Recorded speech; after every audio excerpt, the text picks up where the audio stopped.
I love leading. I love leading my group. But as you lead a group, you pour more of yourself out. As you help people connect with each other and you help people change to be like Jesus, as you help people cultivate a heart for others, you just keep pouring more of yourself out as you shepherd and lead and encourage. And that's okay. It's appropriate for us to pour ourselves out, but you need to make key investments so that you're being poured back into. And let me encourage you to do a handful of things that will help you walk in the Spirit, that will help you have a full cup so you can pour more of yourself out. The first thing you need to do is start your day in prayer. Now, this could be something as simple as rolling out of bed, dropping to your knees, saying, God, let this day be about you. Lord, let there be less of me and more of you today. Help this day be all about you. Help me yield to your Spirit today. And help me resist temptation today. Whatever you pray, let that prayer be a time where you connect with God and you acknowledge this day belongs to you, God. And then as you move along in the morning, I encourage you to have Bible reading as part of your morning tradition.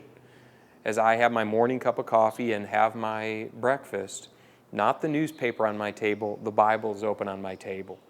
And I use a one-year Bible. I use a Bible reading plan because otherwise what I tend to do is just focus on my favorite passages of Scripture, my favorite books of the Bible, and I'll read them over and over again.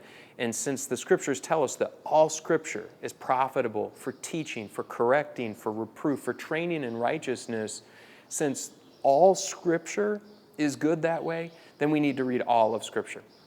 And so what I do is I use the one-year Bible or some other kind of Bible reading plan so that throughout the course of the year, I cover the whole of Scripture. It helps me hear from the Spirit in a whole different way than if I just sat down and read Colossians over and over again. Well, besides prayer and besides Bible reading as part of your life, you need to fully participate in the life of your church. You need to be part of your church, part of the worship services of your church. Being part of a group is awesome, and sometimes your group can feel like the church, but your group is part of the church, and that's why you need to participate in worship services and sing with other people and listen to the sermon just like the other people in the church. It'll help you connect with something much bigger than yourself and much bigger than your group. And then fourthly, let me encourage you to redeem the time. And what I mean by this is we all have those moments in our day. For me, it's a 30-minute commute to work and a 30-minute commute home. That's an hour. That's plenty of time to listen to a sermon, to listen to a worship mix. For many years, I just listened to the news, and I don't know about you, but the news just makes me pensive and puts me in a bad mood.